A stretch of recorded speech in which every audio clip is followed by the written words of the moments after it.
Streaming and audio makes your vision shine. Book your appointment now at lighthousestreaming.com or call 254-252-4206 for a free consultation. Let's elevate your event and light up the stage. Hello, my name is Gillis, founder and CEO of Lighthouse Streaming. Over the last 4 years, we've had some tremendous successes, none of which could have been accomplished without you, our clients, and our viewers. From my family and the staff of Lighthouse Streaming, thank you. What's up, everybody? My name is Jalen Gillis. You may know me from Centex Sports Network. We're starting a new platform, Recruit 254. Our mission is to highlight the amazing student athletes of 254. So if you're in the Waco, Killeen, Temple, Mart, Marlin, or any surrounding 254 areas, follow this platform and join the movement. Recruit 254. 254, let's run it up. My name is Debbie Kimbrell. I am the administrative assistant here at Anderson Chapel. I also work as part of the media ministry. It was great working with Lighthouse. Everyone was very professional, came in to do video recording and streaming for a conference that we hosted here on time. They did what they needed to do, was seamless and transparent. It was great. And feedback, everyone was impressed. So it went out, it was a conference level, so a state level event, and everyone was impressed with the product and the result. We got the DVDs too, which people purchased, and they were impressed with those. It was great overall.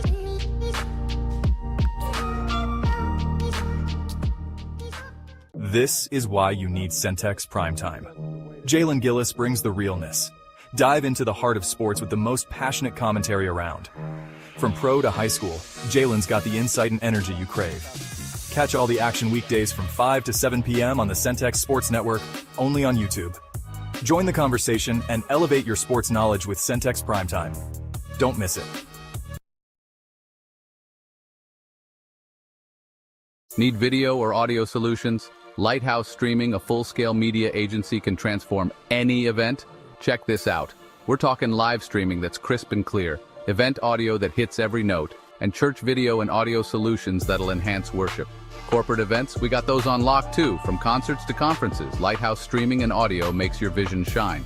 Book your appointment now at lighthousestreaming.com or call 254-252-4206 for a free consultation. Let's elevate your event and light up the stage. Hello, my name is Gillis, founder and CEO of Lighthouse Streaming. Over the last 4 years, we've had some tremendous successes, none of which could have been accomplished without you, our clients, and our viewers. From my family and the staff of Lighthouse Streaming, thank you. What's up, everybody? My name is Jalen Gillis. You may know me from Centex Sports Network. We're starting a new platform, Recruit 254. Our mission is to highlight the amazing student athletes of 254. So if you're in the Waco, Killeen, Temple, Mart, Marlin, or any surrounding 254 areas, follow this platform and join the movement. Recruit 254. 254, let's run it up. My name is Debbie Kimbrell. I am the administrative assistant here at Anderson Chapel. I also work as part of the media ministry. It was great working with Lighthouse. Everyone was very professional, came in to do video recording and streaming for a conference that we hosted here on time. They did what they needed to do, was seamless and transparent. It was great. And feedback, everyone was impressed. So it went out, it was a conference level, so a state level event, and everyone was impressed with the product and the result. We got the DVDs too, which people purchased, and they were impressed with those. It was great overall.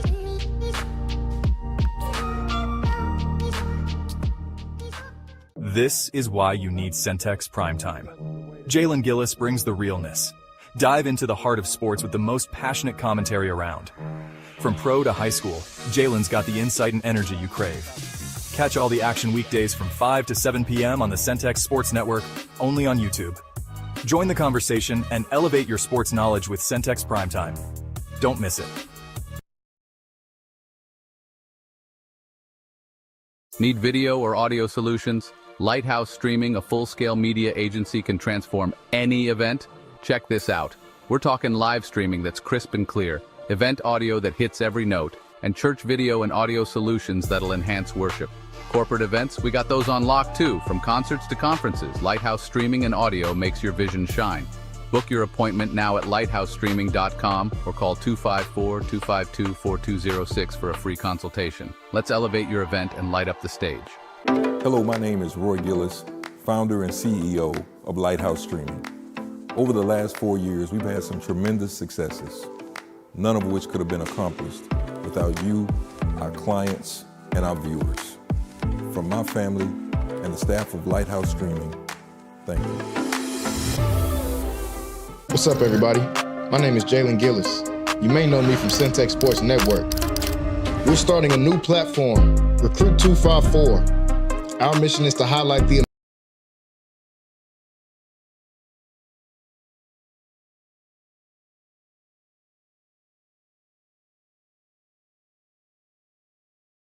nation. I want to wish everybody a happy Friday Eve to everybody out there as we're here on this Thursday afternoon, here getting ready to talk about the great topics in sports, what's going on around the world of sports here today. Want to thank everybody for tuning in with us here today on Centex Primetime, whether that is on YouTube, Centex Sports Network / Centex Sports TV, or whether that is on Facebook at Centex Sports Network, or you can follow me and the show on Instagram you can see at the bottom ticker at Jalen Gillis, or you can look over on or you can look at the show's Instagram as well at Centex Primetime. Go on there and check us out. As always, make sure you guys go to the website, centexsportsnetwork.com. You can watch the show there. You can also subscribe for free on their free subscription. Just need your name and your email, and we'll get you signed up to catch all of our exclusive content right there on the website. That is centexsportsnetwork.com. Well, folks, we got a lot to cover here today as we've got breaking news in the NFL.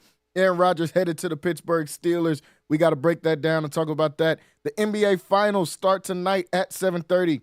Oklahoma City Thunder hosting the Indiana Pacers as they kick off tip-off game one of the NBA Finals. We've got off-season news going on in the NFL, off-season news going on in college football. So we'll talk about all of that. And, of course, we'll do some quick takes at the end to talk about what's going on around the great world of sports here today on this Thursday afternoon. Well, folks, we're going to get right into it. Joining me here today on the show, we've got a familiar face and voice to the show, somebody that's on here with us every Thursday, Mr. Kyrell Gibson in the building with us. Kyrell, what's going on? What's going on, brother? What's going on? Hey, man, What's nothing going on in much. the sports world? Nothing much, man. It's a lot going on. The finals, this Rodgers news kind of caught us off guard. Then we got the greatest one-on-one battle of all time, and Michael Beasley and Lance Stevenson getting ready to do their one-on-one thing they've been promoting for like 2 months. I thought they already played at this point. I didn't even know that they were still waiting to play each other, but apparently still waiting to play. I think it's tomorrow. Any thoughts about Michael Beasley versus Born Ready Lance Stevenson? Bro, if I didn't know who those dudes was, that's the wildest video on the internet. I couldn't The believe absolute wildest dude. Like, she's so mad. They're like, oh, you have to watch that. What are y'all talking about? And his hands look so uncomfortable, bro. Like, Yeah, he looked like he was getting bullied at that point. It stopped being fun. Yeah, I don't know. Bro, I don't know please. what's going. I've been waiting to see because I'm like, okay, Michael Beasley, of course, one of my favorite hoopers of all time. Lance Stevenson's up there for one of my favorite one-on-one hoopers, I guess you could say, in the league. I guess I thought it'd be kind of interesting. Their promo was a little strange, but Michael Beasley's a little strange, so I think that's okay. We should just be okay with that at this point. I'm not gonna say hopefully who wins. I don't care who wins. Hopefully they do more of this. Everybody keeps demanding more of this one-on-one stuff. The NBA gonna let all these other people make money off of it. If the NBA does it, that saved the whole All-Star weekend. We're gonna talk about this Team USA versus the world thing they're trying to do in the All-Star game. We'll talk about that a little bit later. But that would save the All-Star game to me. Take out the dunk contest, put a one-on-one contest. That's what the people want to see. Make Bron go out there and play somebody one-on-one. He ain't gonna do it. Let's make somebody like that You go can't out do it, there. man. Bron ain't got no bag. No, he would have never did Bron it. ain't got no bag. He can't do it. Nah, he wouldn't. I'm talking about 25-year-old LeBron wouldn't have did it. Like, he's not finna go out there and play Yeah, I'm one-on-one thinking- against T-Mac. Come on, man. That's a death sentence. But I think they need to do I'm that just saying he'll one-on-one. get washed because he ain't got no bag. I'm just saying he'll get washed, bro. You know, Nah, that's what they say. So yeah, I ain't picking them to get watched. That's crazy. That's why we talked about it last week on here. That opened the vote, man. Talking about LeBron ain't got no bag. Come on, man. Where's the video of him making KG touch earth? Ain't that y'all favorite defender? Like, come on, man. Let's stop the nonsense. But hopefully, hopefully I'll see some of the highlights of something going on with this Lance Stevenson and Michael Beasley thing. But let's get right to the breaking news today, folks. Aaron Rodgers headed to the Pittsburgh Steelers. It is finally official. They say he's ready to report to minicamp next week with the team. So, I mean, we'll see how this is going to go. Aaron Rodgers says he has informed the Steelers he'll sign before next week's minicamp on a one-year deal. Once again, why is everything so dramatic? Are you on the team or are you not? He'll inform the team he's going to sign next week right before they do Bro, sign the paper or don't sign at this point. But I do think this is a much-needed addition to the Steelers, obviously. They could not go into the season with Mason Rudolph as their quarterback, or they were going to win 3 games. So getting Rodgers there, quarterback, is a huge upgrade. Gets him into a system there with Mike Tomlin and Arthur Smith, that offensive coordinator. They've got a new weapon outside at DK Metcalf. We'll see if DK can actually be a receiver, or is he just a street clothes gym kind of guy. I don't because his stats don't match the type of production you think he would have. We'll see if that ticks up once Aaron Rodgers is throwing the ball to him now. I liked what they did in the draft when they got Caleb Johnson. He just looks like a running back that goes with the Steelers. Real hard runner. He replaced Najee Harris. They still got Jalen Warren there as well. So I think the offense will be decent. Their defense, I still think, has holes. They've never had a secondary since Troy Polamalu and Ryan Clark. They've never had a secondary on the Steelers. That continues. I don't know how great the secondary is going to be this upcoming year. T.J. Watt expected to be back, so I'm sure the front 7 will be decent. What do you think about the news of Aaron Rodgers finally deciding to sign with the Pittsburgh Steelers? Yeah, I know y'all do, but I don't care. I really don't. He was, Aaron Rodgers hasn't been Aaron Rodgers for 2 years now. I mean, he's still, Hall of Fame career, Hall of Fame quarterback. He's going to be more serviceable than Mason Rudolph, or whoever's over there. Yeah. But, I'm more excited about their running back situation than their quarterback situation, honestly. I like their pickups. So I just think just kind of, instead of 5 and 12, you're gonna go you might go 8 and 9, like cool, that's all we giving A-Rod, 8 and 9 with the Steelers. Yeah, man, I'm giving 8 and 9, bro. I feel like 8 and 9. Unless that defense is gonna be top 5, 8 and 9. I don't think DK Metcalf is a number 1 ever, so I have to agree I with just that. I just don't like I just don't think they got it, man. Unless they're gonna have a 1,700 yard rusher, I don't see much prosperity coming out of Pittsburgh, coming out to Steel City this year. But congratulations on getting the twilight years Aaron Rodgers, man. It worked out well for the Vikings that one year. They were pretty good, made the playoffs. But yeah, congrats. No, I mean I'm 50-50 on it. At face value, when I first heard it, I'm like, okay, finally, it's about time that he finally decides to go sign up. It's always got to be something dramatic. He waited to the day of the NBA Finals to announce it. Aaron Rodgers needs to go in the theater after he finally decides to retire. He needs to invest some money on Broadway or something because he is extremely dramatic. Waited in dramatic fashion to say it once again. But even with Aaron Rodgers being not what we're used to seeing with Aaron Rodgers, he's probably the best quarterback the Steelers have had since like 2014 Ben Roethlisberger. So that's over a decade. This is by far your best quarterback in over a decade, in my opinion. So I mean, I think they'll be decent. The 9 or 10 games. I mean, I can't say Aaron Rodgers is gonna be 8 and 9. And how many games they win last year? 10 with Russell Wilson. I can't give him less games than Russell Wilson. Yep. I can't do that. As bad as Aaron Rodgers was in comparison to his other Aaron Rodgers, if it was a regular dude and it wasn't Aaron Rodgers, we would say, oh, this is a pretty good quarterback upgrade. But as Aaron Rodgers, we're used to seeing him 40 touchdowns, 3 interceptions. He's not that anymore, but he can still be very, very serviceable for this offense. That's not going to demand him to do a lot. The Steelers are never going to make their guys throw the ball 40, 50 times a game. That's not the way that they do. Outside of that 1 year with Roethlisberger and Antonio Brown and Le'Veon, they're not going to make guys throw the ball 40, 50 times a game. He can come in and be a game manager, I think, for this team. The biggest thing is who is blocking for him, because none of this matters if their offensive line is terrible. The offensive line, like we just saw with the Jets last year, as bad as he looked with the Jets, I still think Aaron Rodgers was decent last year. He was just getting hit every 5 seconds, and he's coming off a torn Achilles, and he's 40. So that's not going to work whatsoever. If the Steelers can't block for him, they don't have a chance. But if they can block, at least kind of halfway decent if they can block, hand the ball off to Caleb Johnson.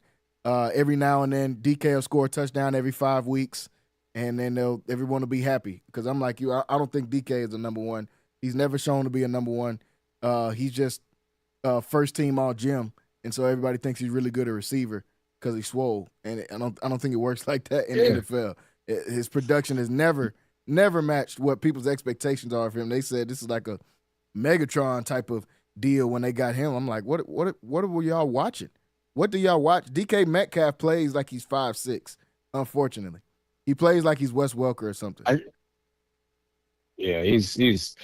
I just don't believe in the Tom Brady or like early 2010.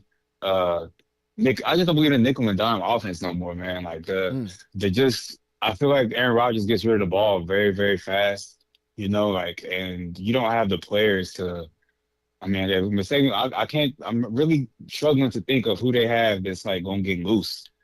For those 3-yard outs that he's about to be throwing. You know what I'm saying? You're not gonna have time to let a route develop. And I know Aaron Rodgers likes to get that ball out of there really early.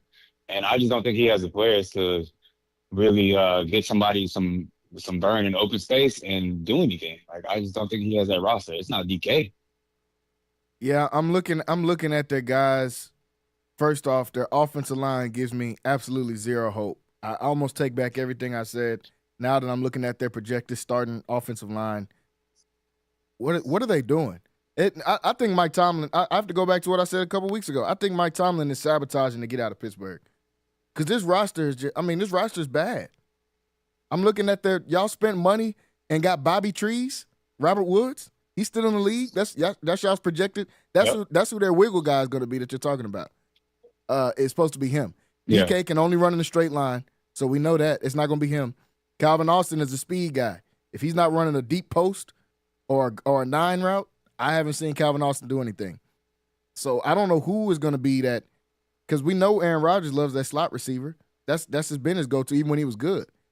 I mean, I guess you could take the over on Pat Freiermuth. Everything Pat Freiermuth, take the over, because he's definitely going to get 10 catches a game, in my opinion. But looking at this projected starting offensive line, Broderick Jones, who was their left tackle last year and was terrible.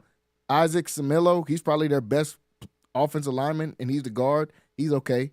Zach Frazier at center, don't know who that is.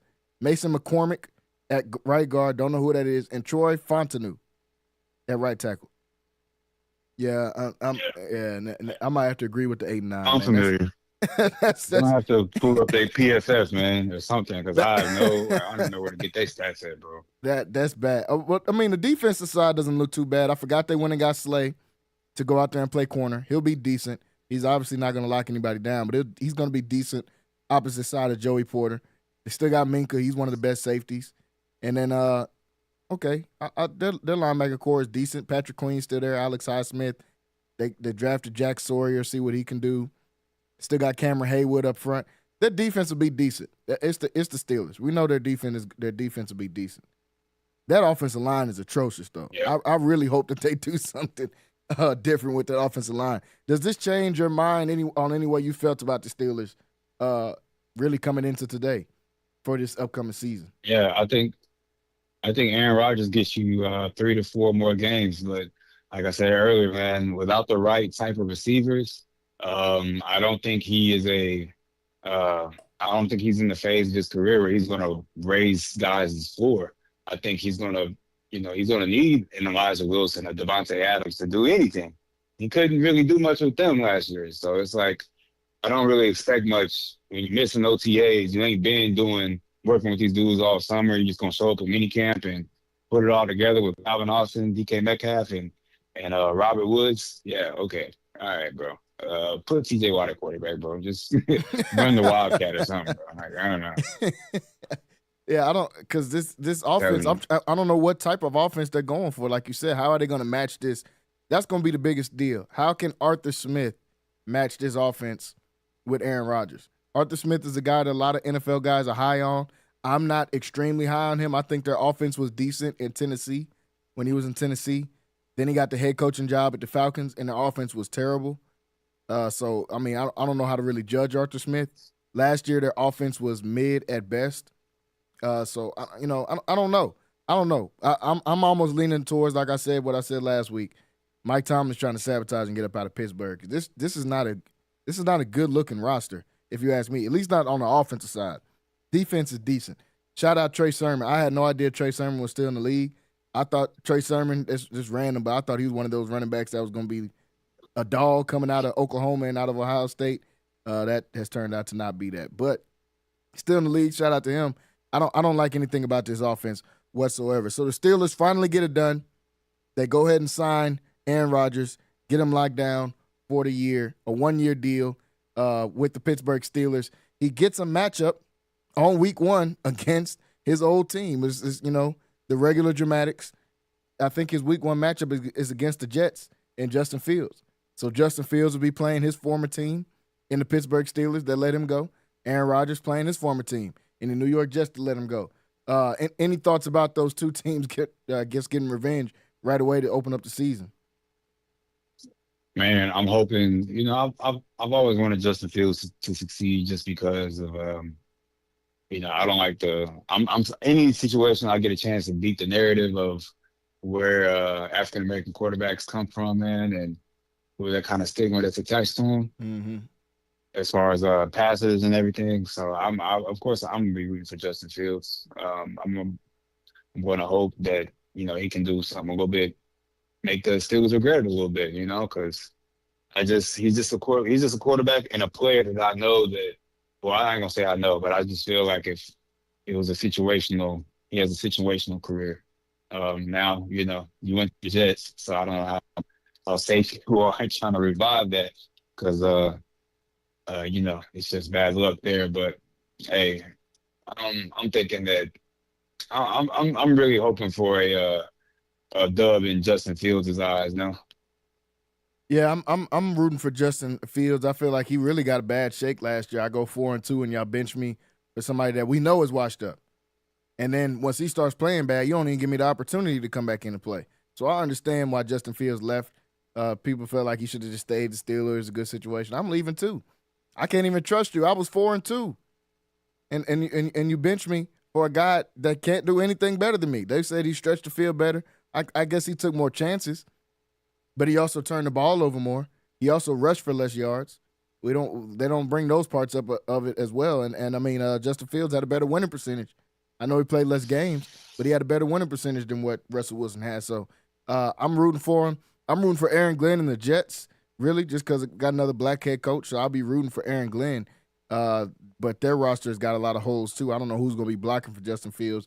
It's going to be a lot of running around out there. But they'll play week 1. I think he plays against the Packers in week 8. So he'll get a couple of, televised revenge games or whatever for Aaron Rodgers if this is his last hurrah. You think this is his last year? Just a 1-year deal with the Steelers. Is he going to just get this one last year and then get out of here, or will he string us out for another dramatic offseason?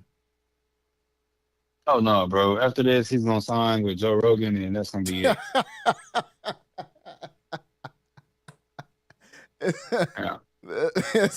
Old Joe. Hey, go on Joe Rogan. You could talk about the earth is flat and that shrooms are a better stimulant for you than whatever else, whatever other weird stuff y'all gonna talk about in the Joe Rogan. But yeah, I think this is probably his last stint, man. I don't think he's gonna necessarily get the farewell tour in Pittsburgh because you are not a long-time Pittsburgh Steeler, and the last time they were in the Super Bowl, you beat them. So I don't think you're going to get a farewell tour there. But Aaron Rodgers headed into what could be his final year, obviously clearly a first ballot Hall of Famer when he does decide to retire. But that is not going to be this year as he is headed out to Pittsburgh. Some other news going on, I guess not really breaking news as we're getting ready for this NBA Finals, kind of a break away from talking about the finals and talking about a little basketball. Adam Silver has announced that there will be some form of Team USA versus the world in the All-Star game format. Now, with them doing that, there's questions that are raised, in my opinion. Are we going to fill out the world roster with guys that aren't really all-stars, and are we going to cut guys that are supposed to be all-stars? Is the USA part just going to have like 15, 20 guys on it, and then the world team have like 10 guys? I'm not exactly sure how this is going to work. Stephen A. and some other guys say this is the solution for the All-Star game. They say this is the best way to do it. I'm not necessarily opposed to the USA versus the world because I know that the world team will play hard just because any chance they had to beat America at doing something, they're going to want to do it. So I get that part of it. But it's saving the All-Star game, I'm not sure because, like I said, I got to see how are they going to fill out these rosters. I don't want to see Lauri Markkanen on an All-Star team if he's not supposed to be an All-Star. Like I don't want to see guys making a team just because they need to fill out the world team. I wasn't a fan of Pascal Siakam making an All-Star team this year over Trae Young. I thought that was kind of crazy, but I don't want to see more stuff like that. We got American guys getting snubbed so we can get these other guys in. But what are your thoughts about the potential USA versus the world in the All-Star game? I think it's gonna balance out, bro. Like I can't really see anybody getting left off. There's so many like great world players now, right? Somebody put out the potential rosters, and I was like, well, who's really getting snubbed, man? Like even if Lauri Markkanen is like the person that can't be on the All-Star team, then like I think you did okay because at the end of the day, Lauri Markkanen is the best player on the NBA team. Yeah, didn't he make it last year or maybe the year before that? One of the last 2 years he made it. Hey, I'm sure. I don't know. If he did, he was passing out water bottles, bro. So it's whatever, But he's the best player on the Jazz, so it's like I'm okay if that's the bottom of the roster. There's the thing is okay. It'll be 15 or 10. Like what are we doing? It's usually like 12 and 12, I think. Yeah, I think 50. Okay, well, 12 and 12. I think if you're the 12th best or 13th best American, man, like, yeah, bro, you probably don't deserve to. With how many good world players there are now, you probably don't. If you're the 13th best American, bro, you probably not an All-Star. Like at this point, or because that's 26, 24 guys, or just no, bro. I can't think of the 20. Last year, 7 world players made it that will qualify for playing in the world. I think 7. I'm looking through both of them. Yeah, I think only 7 guys made it last year that would be considered for the world. So somebody who's going to get cut out of there, and then who are going to make up those other 5 world guys that are going to make it? The 7 guys that made it last year: Shea, obviously. It's not even 7. I think it's 6. Shea, Nikola Jokic, Alperen Sengun, Pascal Siakam, Victor Wembanyama, and Giannis. Oh, okay, Karl Towns as well too, because he's Dominican, so he can count on that too. So okay, you could throw maybe Joel Embiid in there, maybe a Lauri Markkanen. You got Luka. Okay, because Luka did play. He wasn't named. Okay, Luka did play last year. I think they got 10 guys, bro. Like they can get 10 guys. I'm just saying, how many guys are going to be on the USA team then?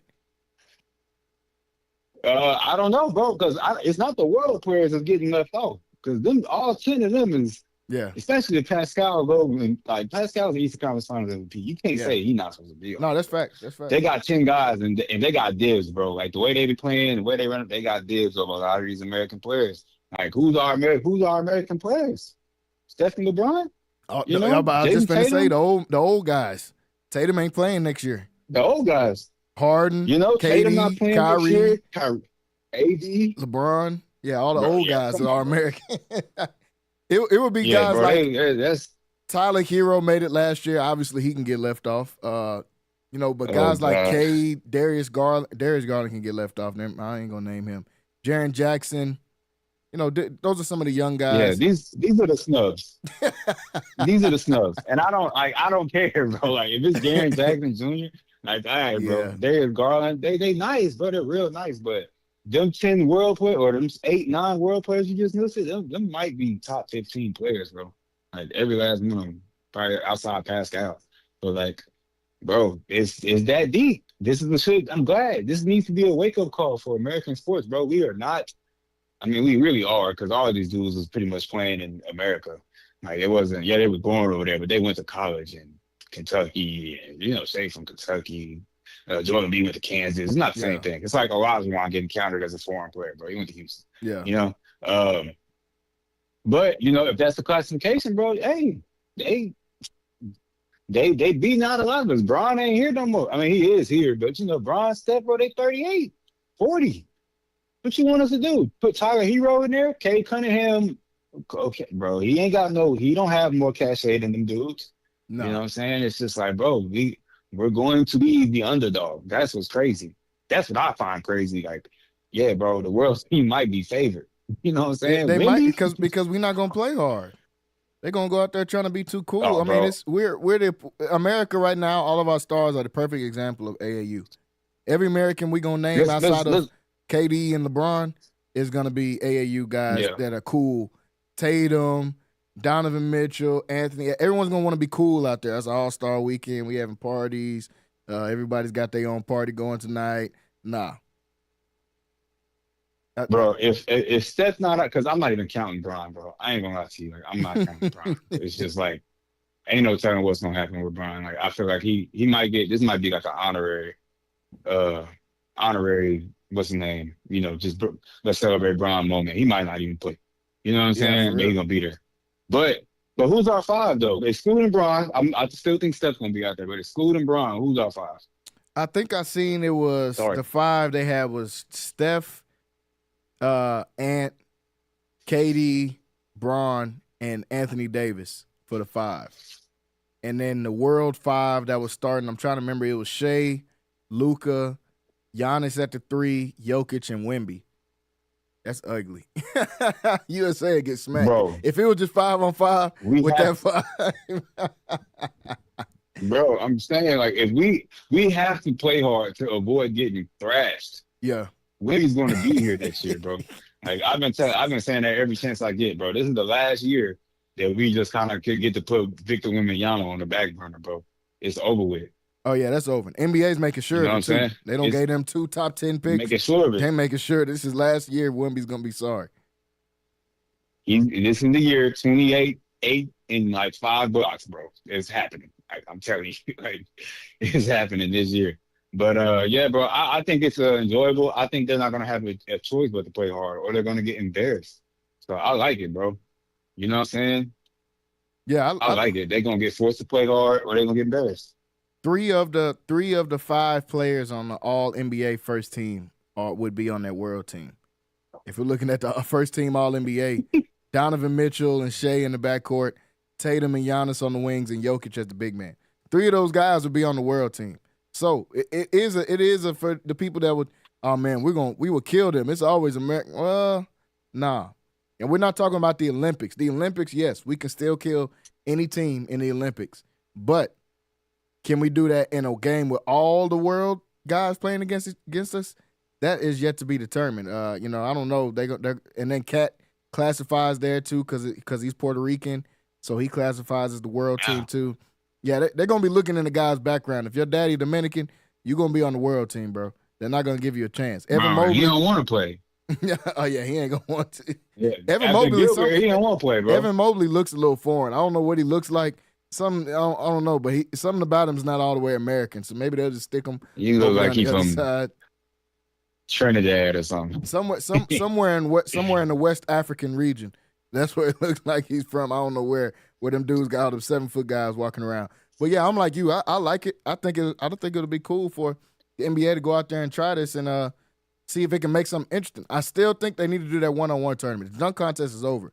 I don't care what y'all try to do. I don't know how y'all ruined it, but the dunk contest is horrible.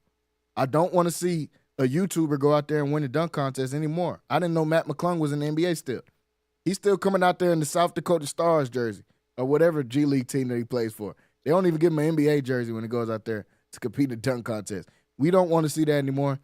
Y'all might as well just kill the dunk contest, bro. Let's just do one-on-one. Let's get Kyrie out there. Well, Kyrie will probably still be hurt. Let's get some one-on-one guys out there and see who's really nice at ball.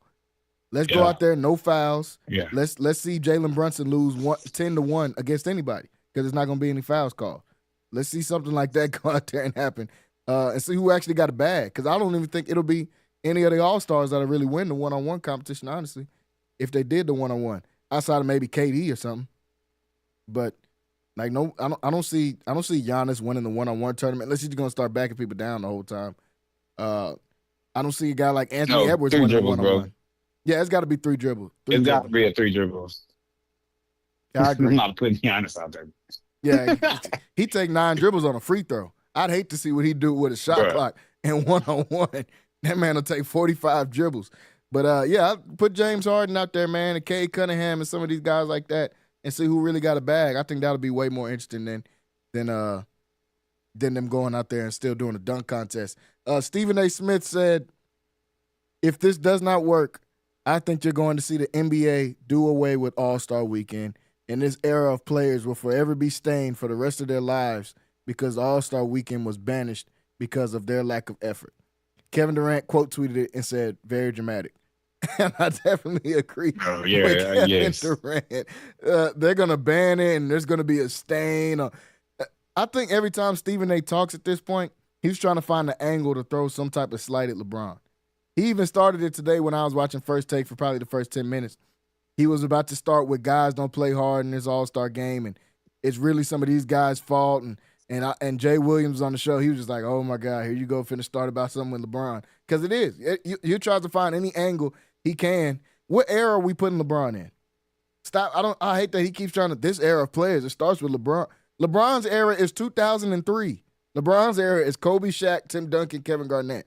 That is his era. He just happens to still be playing right now.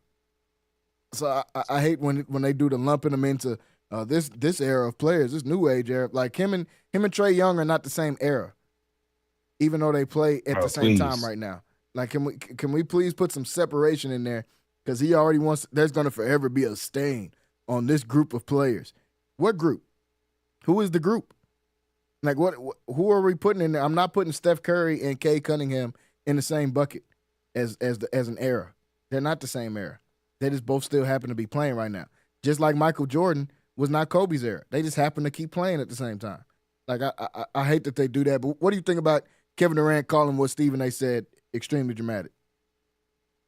Yeah, my first thought was just he needs that for the thumbnail, bro. That's got to be like the thumbnail on YouTube or something. Oh, they're banning the All-Star Weekend because of LeBron. Yeah, bro. Man, bro, don't start, bro. Please. I really like. You think of some crazy fans out here, bro. Like, hey, I got a counter to my boy. We'll be harassed. But look, man, yeah, that's not gonna happen, bro. They're not gonna ban the All-Star game because of effort. No, bro. First of all, this is a great idea, bro. Like I wholeheartedly believe that if you want these dudes to play hard, let them go out there and get embarrassed by the world team, bro. They're not like, I promise you, they're not gonna let that slide, bro. They're just not. Like they might, because these AAU basketball players, Jason Tatum specifically, I feel like he's the ringleader of that culture. So, what you want to, whatever, I feel like that's the poster boy for AAU or whatever you want to say, bro. But either way, I think we got the perfect way to get these dudes to play hard. Yeah, get them dudes off the team. Let Wemby, Giannis, and Jokic, and Luka, and Shai Gilgeous-Alexander team up. Oh yeah, they're gonna feel like they know they better than them. They're not finna sleep on that, bro. Yeah, they play like that because they think they're the best, But if you make them know they're not the best, they're going to hoop, bro. They're going to at least attempt to play hard. Yeah, the USA's only hope is that Shai takes a bunch of shots because I don't know what Shai doesn't. Shai is, I guess you count him as a foreigner because he's from Canada, but he plays like an American. He almost doesn't count. And I feel like he would be the guy that would throw off the chemistry. They're going to have to start Caucasian males out there if they want to win, plus Giannis. Because SGA don't play like the European guys play. He's a ball stopper. That's why Team Canada didn't work. Canada was loaded. Them boys couldn't even get to the final game. They was getting smacked by everybody because everybody plays like the Americans still. They just not as good. But if they put the other guys out there, you put Jokic and Luka and all that, man, that ball will be moving so fast. And it's all going to end in a Giannis dunk. They're just going to But throw a bunch of passes just for it to all end with a dunk from Giannis or Wemby. Because at the end of the day, if they move the ball a bunch and it doesn't work, they're just going to lob the ball in there as high as they can, and we all know who's coming down with it. It's either Wemby or Giannis. Either one of them is going to come down with the ball. So I think, I'm like you, man. I think it'll be interesting. I don't think that if it doesn't work, that it's going to be the end of the All-Star game. Like, come on, man. That's just dramatic. They're not going to cancel the All-Sar game, bro. They don't. What are they going to do with all that money? Just go to politics, bro. Like, get him out of here, bro. Just go. Just go. Like, bro, Bron's about to retire. What are you going to do? Literally, like, what are you going to do? I don't know what any of the sports media is going to do. If LeBron retires and Shador Sanders decided that he was going to rap, I don't think there would be sports anymore. Because I haven't seen anything but that for 2 years now. They talk about, I'm watching clips of them breaking down film. They just put out more stats yesterday. Stats from OTAs today. Shador goes a 7 for 11. 1 touchdown pass, 104. Bro, what are y'all doing? This is OTAs. They don't even have on pads, bro. Forget that there's not a defense playing. They don't even have pads on. They only have on helmets and shorts. And we're taking stats from them. If LeBron retired today and Shador Sanders decided he wants to go be a doctor, they wouldn't have anything else to talk about. I think YouTube would lose millions of videos, and ESPN would be scrambling to figure out what to talk about. They would be forced to talk about what no one wants to talk about, like baseball, if they did that. So I don't even know what would happen. But yeah, this dramatic. The All-Star game is gonna end. Come on, y'all. The All-Star game is not gonna end. It's still gonna be right there the exact same way. I want to go over and transition to talk about the NBA Finals, folks. That starts tonight. We've been waiting about a week. The game starts tonight. The Thunder will host the Indiana Pacers at 7:30. That game is going to be on ABC. The Thunder are a huge favorite in this game. The Thunder are a huge favorite in this series. But like I've said before, we shouldn't take that into that high consideration because Halliburton and these Pacers have been the underdogs in every series they've been in. I picked personally the Pacers to lose every single time that they've started the series. I picked them to lose. I picked them to lose against the Bucks. I picked them to lose against the Cavs and the Knicks. And now here they're going into the Thunder. And this is going to be now the 4th series in a row that I'm going to pick them to lose because I still got Oklahoma City winning regardless. Eventually, the luck is going to run out. Not saying that they're lucky and that's how they got here. I know Indiana's a good team. This just isn't a good matchup for them. On the other hand, if they can find a way to win this game 1, I think the series is 50-50 at that point because we haven't necessarily seen this Thunder team too rattled. When we did see them rattled, it was against the Denver Nuggets, and it took them going to Game 7 with the guy that was averaging 25 and 10 almost to tear his hamstring off the bone for y'all to beat them. And I'm talking about Aaron Gordon in that retrospect. So I don't know if this team has been tested like that. One thing I do know about the Pacers is the offense is going to be high power. Regardless of whatever else happens, they're going to move the ball up and down the court. You're going to have to be ready. You're going to have to go 9, 10 guys deep on your bench in order for this to work out. I think the Thunder have that type of roster to be able to do that. Looking at this matchup for Game 1, how do you see Game 1 shaking out here tonight? Game 1 is tough. Yeah. Game 1 is tough. But I'm gonna go with OKC just because, man, the coaching job that Tom Thibodeau did last series is he should have been fired, bro. Like there's the way they guarded Tyrese Halliburton, it just doesn't make any playoff sense, and it just made what everybody was saying or Jeff Teague was saying about him just like painfully obvious. Like, man, bro, like dang, like that is actually very stupid to go over a screen. Why would you go over a screen on Tyrese Halliburton, bro? Let him they shoot. did that repeatedly. Yeah, let him shoot. It's like if he hit, he hit, bro. Like that's not the player you gotta chase over the string and compromise your defense, bro. Like, I just think the Knicks just were so poor defensively, in my opinion, that that OKC's a different beast defensively. Yes. You're not gonna have no lapses like that. So I think this is probably gonna be a sweep with a tie on it, bro. So this is a game that they'll win. Like in my opinion, if they're gonna win a game, it's gonna be Game 1. and then we're gonna be on to NASCAR, bro. I don't know. Yeah, no, I think the same. I think they win tonight. I think tonight is either an OKC blowout or Indiana's going to win. I think if it's close, Indiana is going to pull off the upset because they have that type of offense. But if it's not a close, like I'm talking about really close game, it's going to be a blowout in favor of Oklahoma City. That's how I see this one working out. Like you said, this is not the New York Knicks. Not only do they have a better coach than the Knicks have, they have a better team than the Knicks have, and especially defensively. The Knicks lost because their two worst defenders are not only their two best players, but they're the point guard and the center. They're the first line and the last line of defense on your team, and they're your two worst defenders. That's why they got cooked. Let's stick Mikal Bridges on Neesmith. Why? Ain't Mikal Bridges supposed to be an all-world defender or something like that? Ain't OG Anunoby supposed to be an all-world defender? They're seeking out Jalen Brunson every time, scoring on him. If they're not going to him, they're going to Bigfoot. They're going right at Karl Towns, getting him off balance and getting an easy bucket. Because not only can you score on Cat, he's not even going to contest a shot. I can count on one hand how many times Karl Towns contested a shot the last series. So this is not going to be them. Tyrese Halliburton will at some point in this series, and it might be tonight, be put in the torture chamber is what they've been calling it. They're going to put Lou Dort on him. I seen a stat for the whole year when they matched up, I think twice this year. Lou Dort guarded Tyrese Halliburton 122 times, I believe. In those 122 times, Tyrese Halliburton took 10 shots and had 8 points. So, I mean, it's not gonna be pretty. And then as soon as you think you have an edge on him, they're gonna put Caruso on you, and it's gonna get worse. Like, I mean, this Oklahoma City team is built to be able to win a championship. Defensively, offensively, they can slow the game down. Chet in that last series kind of showed me that he can actually score when they need buckets.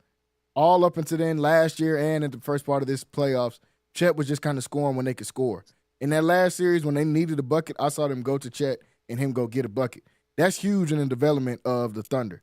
Because if he can step up and make buckets when they need him to, man, that changes the entire dynamic of this Thunder team. I still think J-Dub is mid. I know people love him. I think he's a really good defender, and he's an okay offensive player. I think that's about it. But they necessarily won't need him. If they lock the other guys up, it's not going to matter. Shea's going to get his 30 points. If Chet can give you 15 to 20, Isaiah Hartenstein chip in with 10, Wallace give you 10, Isaiah Joe will probably see some more time in this series, I think, because they're going to need three-point shooting. He can get you 10 points. This Thunder team is deep, man, and it's bad. You weren't on the show a couple days ago when the Tibbs news broke. What do you think about Tibbs firing? Because some people have been kind of 50-50 on it. Oh, we shouldn't have been fired because of this, or some people saying I see it both ways. I saw Tibbs did get them to their best record. He did get them to their first Eastern Conference Finals appearance in 25 years. And yes, he does deserve credit for that. He took this franchise kind of out of the basement. But I think Tibbs has a ceiling. I think it just is what it is. Just like players have a ceiling, coaches have a ceiling too. I think Tibbs has a ceiling, and his ceiling is Eastern Conference Finals. Maybe a finals appearance, but he does not coach. His neglect, I've said it all week, his correlation, or the correlation of him being fired is directly correlated, in my opinion, to his neglect of getting the bench. He neglected getting the bench. He wasn't even having a bad bench. He refused to sign players. All those guys you saw sitting on the bench were two-way guys. They didn't even sign the league-mandated amount of players you're supposed to sign this season. Like, he refused to get a bench. Like, that's the stuff that'll get you fired, bro. Not only are we not playing the bench, on top of that, you gave P.J. Tucker a 2-year extension. You re-signed P.J. Tucker. When's the last time we heard those words? P.J. Tucker re-signed. He re-signed P.J. Tucker to ride the pine. He didn't even play him once. Even when they were searching for answers, I thought, okay, at some point they'll put in P.J. Tucker because he is on the team, and you did give him a 2-year contract extension. I don't know what's going on. I think that's directly correlates with his firing, his neglect of building out this roster, his refusal to build out this roster. When you don't even sign the league-mandated amount of players you're supposed to sign. They went all the way to like March or April before they signed some of those two-way guys just so they could have the roster be filled out. Plenty of vets you could have went and got. You didn't go get anybody. You didn't even try to build out a bench. What was your thoughts, though, on the Tibbs firing? I really feel like he underachieved with that roster, bro. Like, you got to do a better job of hiring Jalen Brunson. Like, to me, that's a very good roster wise. That's better than the Pacers, honestly. Yo, You have Mikal their starting Bridges five is hooping. one of the best in the league. I said that all year. Like, it's ridiculous. Yeah, but That's ridiculous. I don't have anything to say about I don't even know where you went wrong. Honestly, it's more so just to like, what do you do, bro? Like, you going to? I don't even know how you messed that up. You just was it too much Jalen Brunson? Was it not enough Karl Anthony I Towns? think he got. Like, I don't know who influenced him, but I think he was influenced on the Karl Towns deal. We've never seen a Tibbs team built like this. This is the first time we've ever seen a Coach Thibodeau team be bad defensively. He's never ever in his entire time of being a head coach has built a team with the point guard that's a terrible defender and the center that's a terrible defender. Those are usually his two best defenders most of the time when he's building out a team. But he's got two of the worst defenders in the league at his 2 points of attack on your defense. The point guard is supposed to be your first line of defense. The back line of defense is supposed to be your center. Neither one of them are even giving effort on the defensive end. And then Tibbs bites the bullet for it. So I see it both ways. The player construction was kind of bad. I won't say bad. It was bad defensively. It was bad for the playoffs if you don't use it the right way. You got to find a way to hide him, but it's hard to hide the guy when then Karl Towns can't guard either. Because as soon as you hide Jalen Brunson, well, we'll just go a cat. He ain't going to guard me either. And then your defensive guys you bring off the bench, Mitchell Robinson can't hit a free throw in an open gym. So, like, you can't bring him in and expect the same output that Karl Towns is getting. So, I think it was bad roster construction.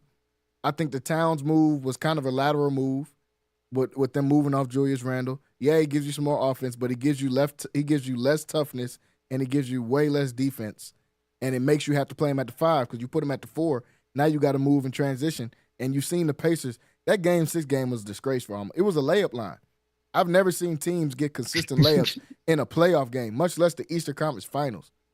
At one point in the third quarter, I counted. It was like 6 or 7 layups. Like I'm touching the rim in a row. Layups. How do you get one layup in a playoff game? How do you get one? Maybe, okay, fast break, they got the ball out. These dudes have scored 6 or 7 layups in a row. Like, that's the kind of stuff, like, come on, man. You don't deserve to win. Coach Tibbs, though, like I said, I think he's got a ceiling. I think they should go and I think they're trying to go and get Michael Malone.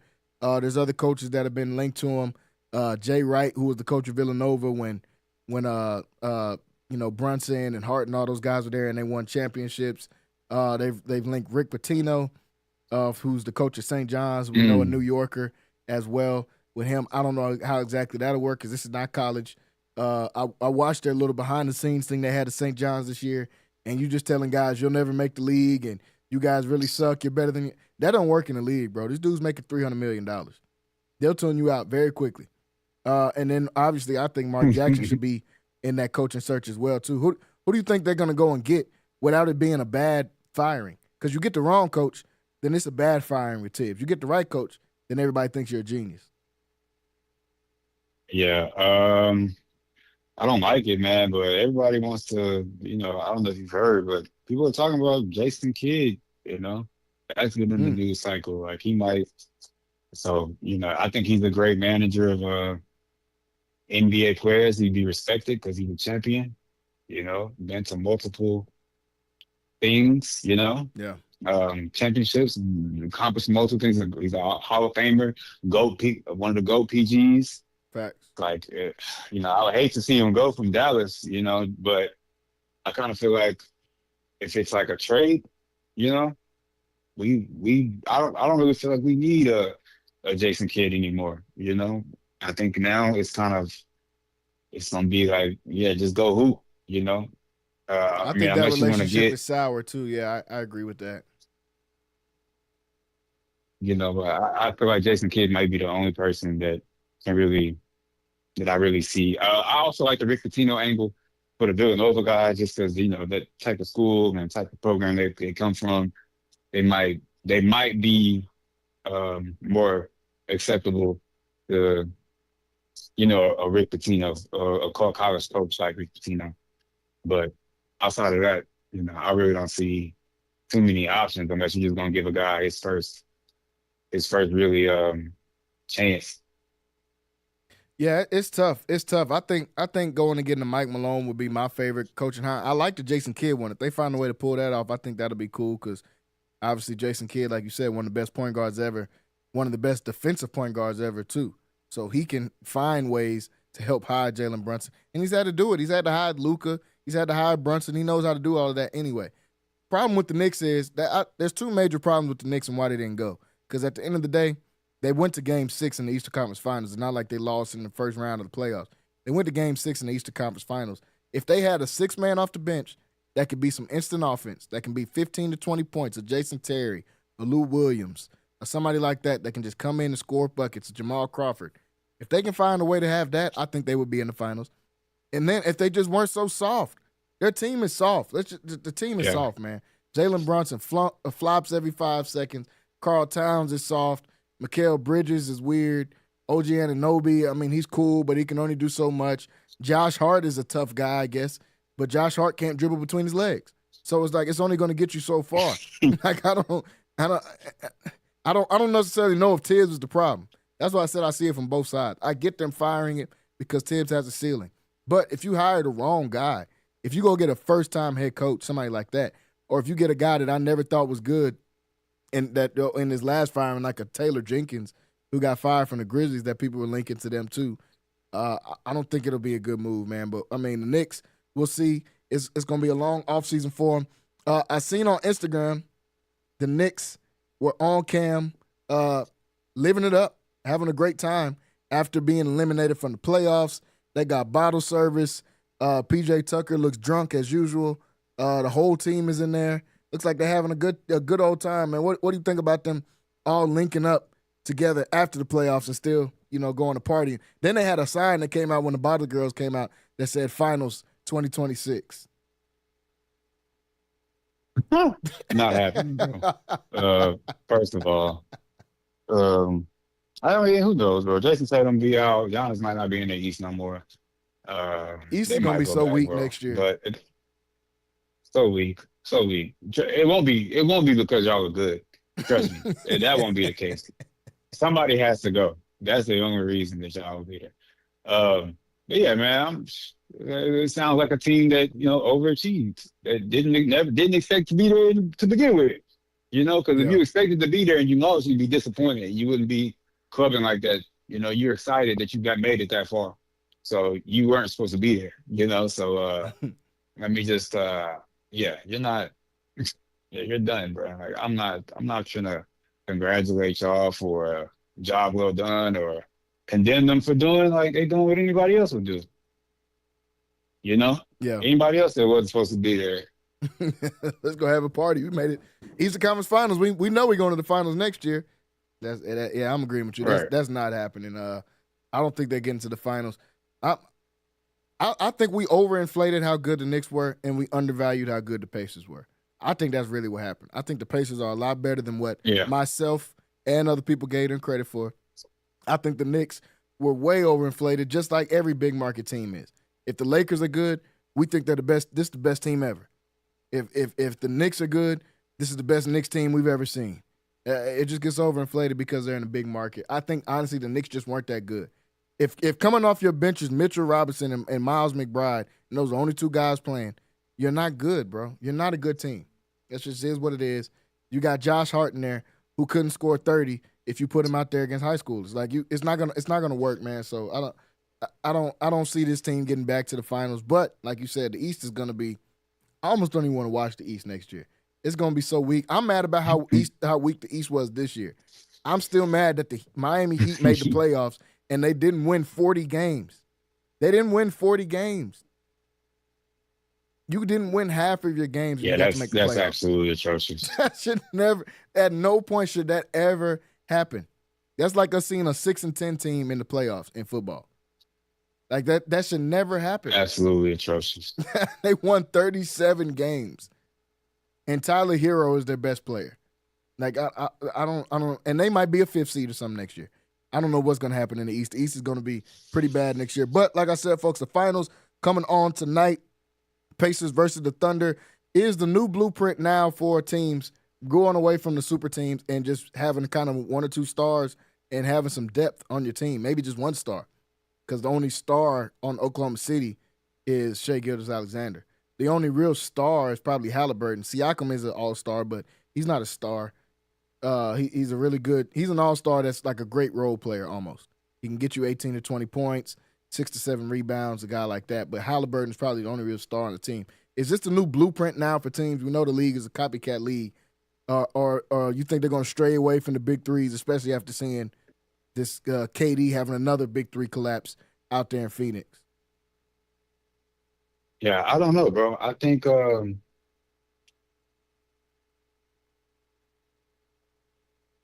we'll be okay as far as like the which direction teams are going to go going moving forward. I think we're kind of like that second apron is really what's causing this whole reemergence of these teams coming back. I like it, bro.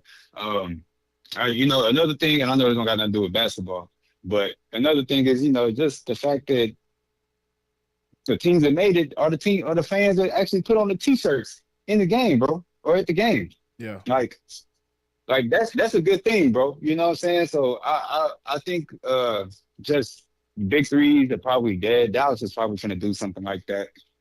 Depending on where KD go, what's going to happen with that. Maybe if you go to San Antonio or wherever, Dallas, I don't know. But I think big threes are dead, man. Houston too, yes.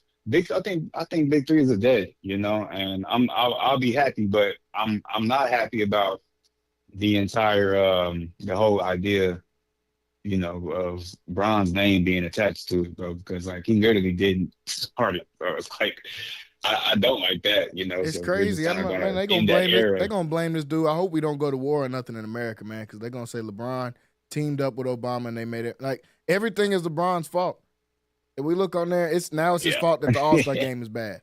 Bro, he's been in 22 of them. Which one of them made it be his fault? He's played in 22 of them. So which one is his fault that the All-Star game is bad? Like, come on, bro. They got to stop. And I see them trying to do it with this too. The big 3 is dying, those LeBron teams. Did you see the comments that David Falk made like a couple of weeks ago? I don't know if you've seen that, talking about, I forget where they were, and David Falk was Michael Jordan, one of Michael Jordan's managers, I think, or agents for a long time, and was like, they were asking him something about Michael Jordan, and he said, well, if Michael Jordan got to cherry pick like LeBron, where he would have went, he'd have 15 championships instead of the 6 that he had. It's like, okay, we don't have to try to blame LeBron for everything. Second, that's just clearly false. Clearly he wouldn't have 15 championships because he couldn't even play 15 years in a row. Man had to retire twice. So we know he wouldn't have did that 15 years. Like, I don't get how we don't put that as a stain or something on Michael Jordan's resume, but we put a stain on LeBron losing. Maybe the years that Michael Jordan was going to lose, he retired. Maybe that was going to happen. I don't think Michael Jordan and them would have beat the Rockets. Now, obviously, I'm biased about that, but the proof is in the pudding. In the 90s, when they were playing each other, and both of those teams peak when they were both good, the Rockets were like 10-2 against the Bulls. So maybe the series he was going to lose, he retired. Or the ones he did lose, it was before the finals, and so that makes it not count when he was losing to the Pistons. I don't get that, but yeah, everything's not his fault. We got to chill on that, including the super team thing. I'm cool that the super teams will be broken up because it stopped working. People just started using names and were not building out teams. They didn't do what the Celtics did when they built a big 3. The amount of vets that they had on those teams, of course it was going to work. They built out a great roster. Plus they had Rondo. It was a big 4 with Miami. That don't work if they don't go and get Shane Battier and Ray Allen and Mike Miller and Mario Chalmers and Joel Anthony and all those guys that contributed. That's why it worked. Because then we see the Suns and the Nets who just throw out teams, a big 3. Unfortunately, both of those had KD. But just throw out a big 3 and don't even attempt to build a roster around them. In the Nets one, as much as we'll get on Kevin Durant for it not working, it really would have worked if his shoe size was smaller. I mean, it really would have worked. They would have won that series against the Bucks, and they would have beat whoever came out that year. I think it was the Suns. They would have beat the Suns if all those guys were healthy, but they didn't stay. And then the Suns roster with KD, that was just nasty. I honestly don't think that had anything to do with Kevin Durant. I think the Suns are just the Suns. They're a porous franchise that has no idea how to build teams. You went and got 2 shooting guards to be part of your big 3 with Bradley Beal and Booker. And then to play the 3, you went and got another shooting guard in Grayson Allen. And then you got KD at the 4, and you have no 5. Like, the team was just built nasty, so I don't even see that working. But that second apron that you said, that's a huge reason why this is happening. It's harder for teams to even build a big 3. OKC probably got 2 years left, max. This Pacers team, maybe 1 year left. So the way the teams are being built is going to be different. So I don't necessarily know if that's the blueprint. I think it's just kind of the reality of where we are, that teams are going to have to be built like that. So, like I said, folks, the Thunder versus the Pacers tonight at 7:30. Pacers a 9.5-point underdog. I stay away from the points, but for sure I'm taking OKC money line on this one. I think OKC wins this one. Either a blowout, like I said, or maybe the Pacers can sneak in and get a game in this. But we'll see. That comes on in just under an hour is whenever we'll be able to see that. Got a couple local topics here. Like I said yesterday, folks, the Midway Panthers, their baseball team, headed out to play in the state championship game this Saturday to be able to try to bring home a state title for the first time in 6A since they've been in 6A. And we just watched their softball team bring home their first state championship in 6A as well last week. So Midway has a chance for the softball and baseball to do a sweep in 6A, which would be a huge accomplishment if they're able to complete that. Yesterday I talked with PJ a little bit, Kyrell, about Midway just getting back to that athletic excellence that we're seeing, and I think it's starting to start here with seeing their softball team go out and win, baseball having a chance to go out and win. The volleyball team is really good every year. We're going to see their football team be better. I think last year they had a really good year. Their running back, Lathan Wysenton, he's a 4-star kid. He got offers from Texas, Baylor, all of these schools. I think they're starting to get back to that in football. But what do you think about that baseball and softball kind of bringing back that athletic excellence that we're used to seeing in Midway? They were never really that. Baseball was like we were always good, but like never. I don't really remember any state runs. No, we didn't. Yeah, yeah, but we always had players. We put a couple of players in the minors. I think one might have made it to the big leagues, or 2 now, including Kramer. Mm-hmm. But it's good, man. This is good for the city, man. Like, we gotta be putting out, getting to these. It's just good for the city, man. It's good for the kids. It's good for the coaches. The sports economy at Midway, man, it just helps everybody, bro. Like, these coaches going to be directors, getting better jobs. These kids get to go to college. They get to go to the, nowadays, NIL. So it's like, man, dude, you have to be the amount of money that's invested into Midway sports, from the community. They need to be putting something out there, man. Like, as far as like just production, man. So these guys are getting something out of the investment. But hey, go out there and get the job done, man. State championships are like gold in Texas. I don't care what the sport is in, especially for high school. Like, it's just like, man, yeah, state, man, that's all we talk about. Yeah, went to state for this, went to state for that, went to state, because it's really that big here. Yeah. So like, I don't want to like make it or not, just downplay it at all, because it's just is what it is, man. You gotta win state if you get a chance to go. You just have to, so go out there, get the job done, make your mark. Because one thing about high school, man, it's not as important as it is to everybody else that you think, man, or all the things that you think it don't matter or whatever. They're not going to matter in 10 years. But I'll tell you what, man, when you look back and remember when you're on that mound or in that outfield, you're going to remember that play. You're going to remember that play. You're going to remember those moments. And you want to look back on those moments with a smile on your face. So this is one of those moments that, that in your life that, that's not going to be the end all be all of anything. But hey, go and make yourself a core memory, man. I've been watching Inside Out too much, but go and make yourself a core memory, man. And get it done, man. My catch is in here boxing, bro. So like, sorry. Y'all quit it. Y'all gotta stop, bro. No, I agree. I agree with you though. That this is something you're gonna remember forever, man. We all remember all the games, the big games, in high school from when we were there. So you're gonna remember these forever. Having a chance to make your mark and win in 6A. Midway hasn't really won anything in 6A So their softball team winning in 6A was huge. If the baseball can backdoor and do it in the same year, I think it'll be huge, man. Shout out to the athletic director, Brad Shelton, man. I hope Midway can get back to what it once was. That's what I'm hoping for. And I think that they've been taking the right steps to be able to do that and to build to some more athletic excellence. And like you said, it's good just for the city in general.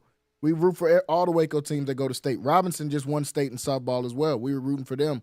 Riesel came up just barely short in the last inning in that game, but we cheered them on the whole way on their softball state run as well. So anytime we can bring some state champs back to the city here in Waco, it's always a good thing. RG3, Robert Griffin III, is on the ballot for the College Football Hall of Fame in 2026. What are your thoughts about RG3 finally getting that nod and getting a chance to make the Hall of Fame? He's on the ballot right now, hasn't made it, but he still has that chance to be able to go and make it, man. You were right alongside me when we watched all those games in Robert Griffin's Heisman year up close and personal. RIP to Floyd Casey Stadium, man. When we got to watch all of them up close and personal, Floyd Casey, I still remember the touchdown pass to Terrence Williams against Oklahoma. I still remember the games against TCU when they battled against TCU, man. I still remember all of those games. The game he put on against Texas, where that was pretty much his sealing game against in his Heisman ballot in that final game of the regular season. I still remember all of those, man. RG3 is definitely the best football player in Baylor history, probably. It's him and Mike Singletary and guys like that if you want to debate NFL career. But collegiately, Robert Griffin changed it. He changed Baylor. He turned Baylor into what was going to be a powerhouse football program until all the other stuff happened with Art Briles and all that. It was on his way to becoming a powerhouse program, and a lot of that is due to the success of Robert Griffin. What are your thoughts about him getting that nod and getting on the ballot for the 2026 College Hall of Fame? Oh man, well deserved, bro. Well deserved. Robert Griffin, man, I can't never. It's Robert Griffin. And, some people be saying Robert Griffith, and they be throwing me off sometimes. I'm like, dude, nah, bro. I'm pretty sure it's Robert Griffin. Like, I'm like, bro, like, what are you guys talking about? But yeah, man, Robert Griffin III, man. Like, if you were in Waco during his tenure or his freshman, I still remember. Shout out Nick Salinas, bro. He probably y'all don't know. Ain't nobody gonna know who that is, bro. But Nick Salinas is the only person in the world, bro, that was like, hey, 8th grade. He's like, yeah, man, Robert Griffin's gonna win the Heisman, and he was all like, bro, shut up. Yeah. Like, why are you sitting on this table? Like, and it was just like, bro. He was right, bro. And I was like, I know we bring this up all the time, man, but he was 100% right. But like, he still undersold it. It was crazy. He won the Heisman, but bro, undersold it. Like, you should have said, yeah, he's going to win the Heisman. He's going to change Baylor's. He's going to build McLean. Like, that's how I feel about McLean Stadium. I feel like Robert Griffin built that stadium. He did. That stadium would not be here if it wasn't for Robert.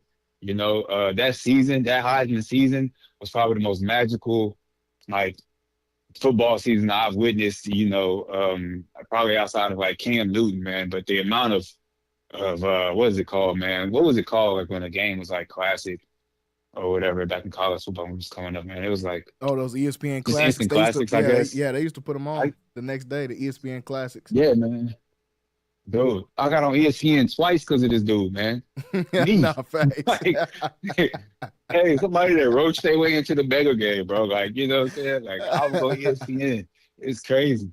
So, like, man, Robert Griffin, the Oklahoma game, Kendall Wright went to the league, Terrence Williams, got all these dudes paid. He changed a lot of lives. He did. Art Briles as well. He went into a different echelon before for that stuff happened to him.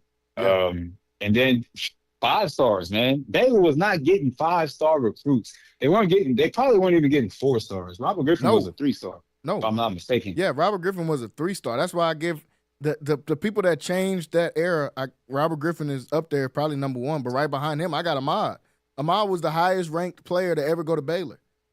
Like, he didn't have to go to Baylor. He had offers from Tennessee, from he was committed to Tennessee. Offers from Bama. He had offers from all them schools. Andrew Billings the same way. Big Billings was he was a 4-star, borderline 5-star, and chose Baylor. Yeah. People like that changed the history of Baylor football. But all of that starts with Robert Griffin. And you brought out a name, Kendall Wright, man. Kendall Wright is one of the most athletic humans I've ever seen. He was like 5'10". He used to come to the open gym runs up at Midway and be jumping from dang near the free throw line, dunking the ball. I'm like, bro, what is going on? Oh, yeah. Like, is he a basketball? I think he played basketball his freshman year too at Baylor. I think he was on the team. Like he was a freak athlete and was nice in the league. He actually went to the league and was nice for a few years in the league on the Titans. So, man, all of that started with Rob Griffin, man. And shout out Nick Salinas, man. You brought and I ran into Nick about a month ago, man. And he asked about you too. He said he watched the show and all that kind of stuff, man. So shout out to Nick. But yeah, he like you said, he said they were going to win that Heisman. RG3 was going to win that Heisman. Those are core memories. You talked about core memories. I remember all of those games. I remember storming the field and seeing the ESPN cameras coming out there and running on the field with us. Like I remember all of those games, man.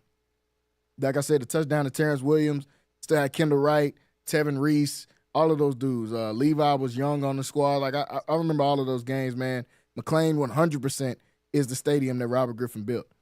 Robert Griffin and Art Briles. Yeah. Those two names, even though they're not going to put them up for obvious reasons, those two names should be on the stadium somewhere. Like you should see Art Briles and RG3's name everywhere. Yeah, statues. Should be statues of Robert Griffin out there. Completely changed the history of Baylor.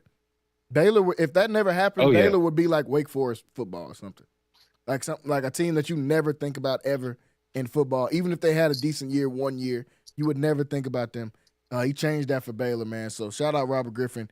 Well deserved. Jay, the Baylor, like, it's good shout out to the City Boys too, man. I don't think people need to understand. I've lived in Texas my entire life, man. Like my family lived in Waco their entire life. I did not know Baylor was in Texas until I moved to Waco. Did not know that. Like that's how like insignificant Baylor University was as a football program. Like had no clue it was in Waco, Texas, man. Those City Boys, man, Ahmad, Big Bill, O-Stu, like Ahmad really too. Ahmad, like, dude, Ahmad made it. Ahmad really was the one that made it. Like 5 stars went to Baylor. They got numerous 5 stars. He is numerous after that. He started like, all of that. You know, they may not have panned out. He didn't. Like even the players that weren't exactly 5 stars, but had offers from other major D1 schools were choosing Baylor, you know, like over these other schools, man. Like that was huge. That probably would have never happened before, you know, Robert Griffin and Amadi, that Marty era, man. Like that was huge. And like just looking back, man, they need to throw them boys a little luncheon or something. For real. They just now invited the 2014 team back, I think for the first time last year. Was their first time ever getting invited back. Okay. That was the first team that won the Big 12 championship. You remember that game? We was out there against Texas. It was freezing cold and raining the whole game. And I'm pretty sure I got sick that game, but I didn't care. We stayed out onto the field until everybody left the field. That was like everybody. I still remember that to this day. Like you said, Ahmad was a huge part of that. And we got to shout out the orchestrator of all of that, man. Coach Norwood. Coach Norwood is the one that got all those local dudes. That got O-Stu, that got Big Billings, that got Ahmad.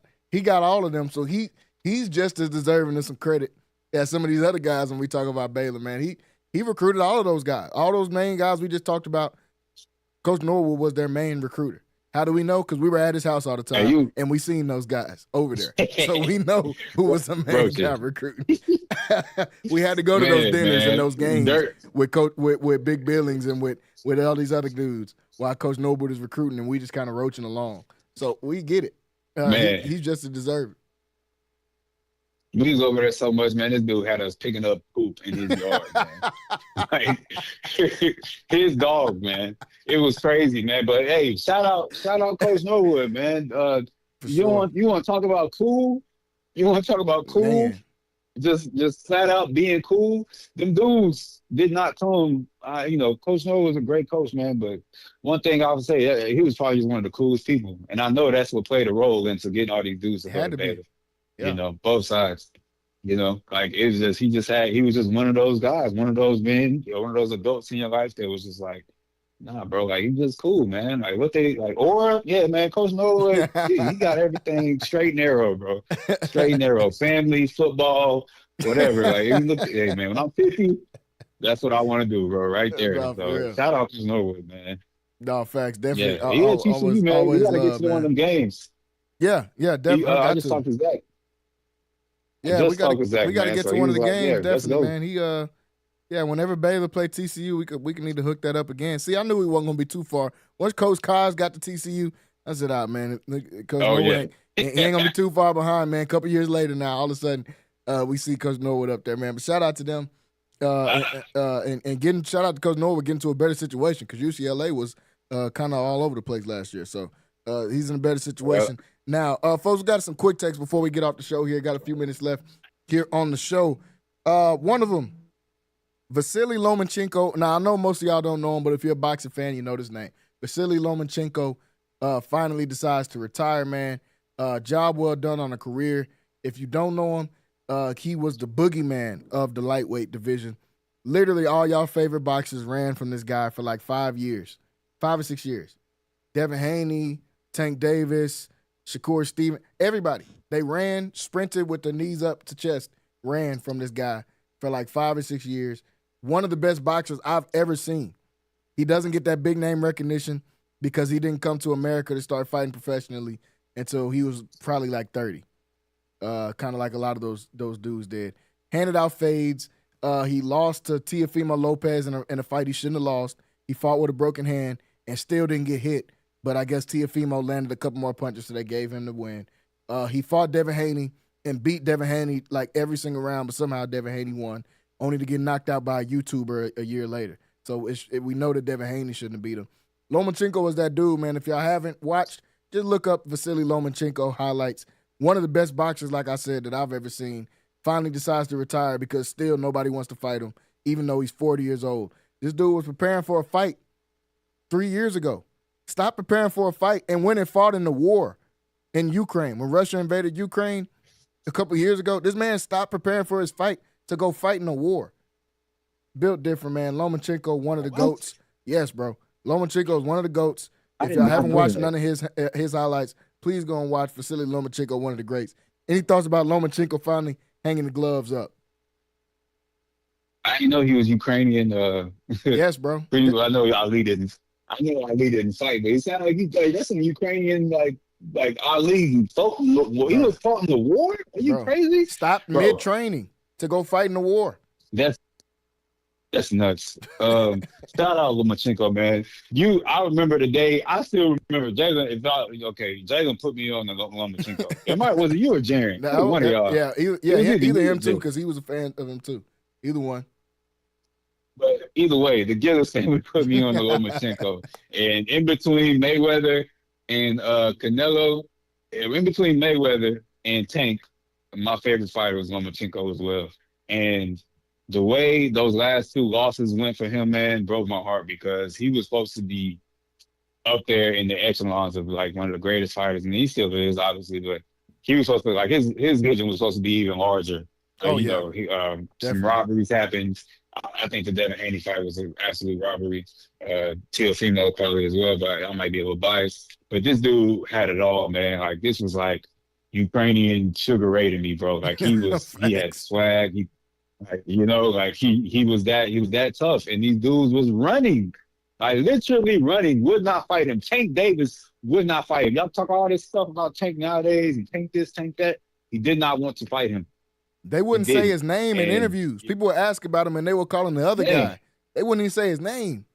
They were scared of this guy. Yeah.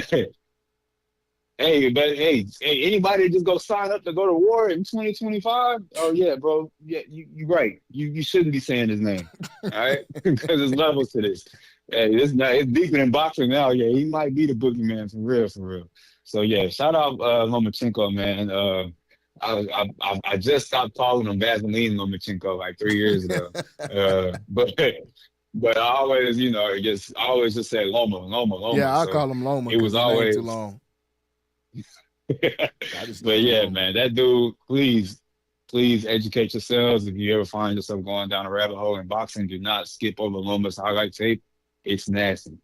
He has swag. It ain't no vanilla whatever. I ain't talking about no Tom, what's his name, Tyson Fury swag, like where it's just kind of, oh, I'm Shrek, I'm doing stuff, you know, Tyson like it look Fury like Shrek sung boxing. American No, Pie after knocking somebody out. That dude's not wired right. yeah, bro. Like, Yeah, man, this is actually like real swag that like everybody can appreciate, man. Like it's masterful art, you know what I'm saying? So shout out Lomachenko. The boxing world will miss you. I'm gonna go cut on your highlights and open up this Michelob, man, and go ahead and pay tribute. no, for real, man. One of the GOATs and one of the greats to do it. Hey, you brought up my brother Jaren. He was definitely a huge Loma fan too. One time we in the barbershop, they having an argument about boxing. You know, it's going to be very minimal knowledge whatsoever, but a lot of screaming.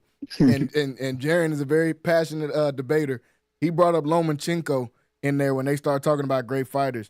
You would have thought somebody in there said Michael Jordan wasn't black.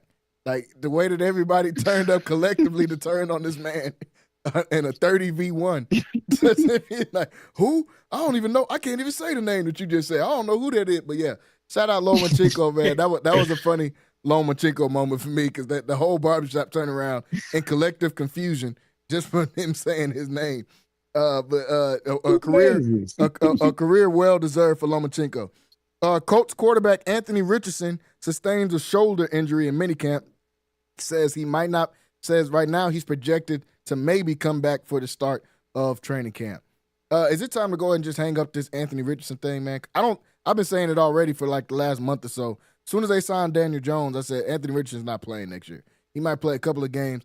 Daniel Jones is going to be the starter. Then they went and drafted Riley Leonard out of Notre Dame, who's another Daniel Jones. So I said, Anthony Richardson's never playing. Shane Steichen, that's the type of guy he wants to run his quarterback. The guy that can just barely make a little outside throw and can run the ball a little bit. I don't see Anthony Richardson playing that much anymore. But now, with a shoulder injury going into training camp, he's going to have to fight even harder to keep his job as that starting spot. What do you think about Anthony Richardson for this upcoming season in the NFL?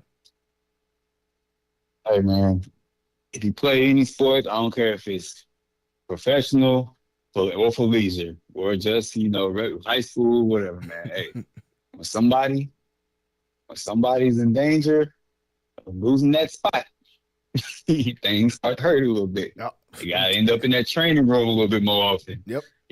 So that shoulder, I ain't saying the shoulder ain't hurt. But it's real convenient. You know what I'm saying? The writing's been on the wall for a while for old Anthony Richardson. Yeah. Yeah, man. I don't know what his problem is. I'm not a professional athlete. I don't have 300-pound people chasing after me. I didn't watch him, but probably like one game last year. But I was excited when he got drafted. Hey, Jake said he can't hit the side of a barn. I looked it up, trying to argue, ready to get on there because, I love him.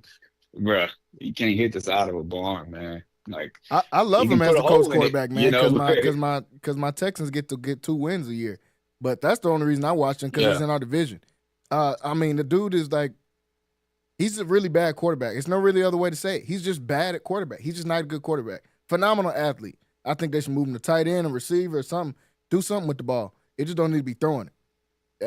Daniel Jones will end up being that starter, man. I watched this dude throw an 80-yard bomb, 80 yards. In the same game against my Texans, 80-yard bomb through the smallest window ever to drop it right in the basket to somebody for a touchdown. I can't even think of the wide receiver they got, but he threw the ball to him, perfect touchdown.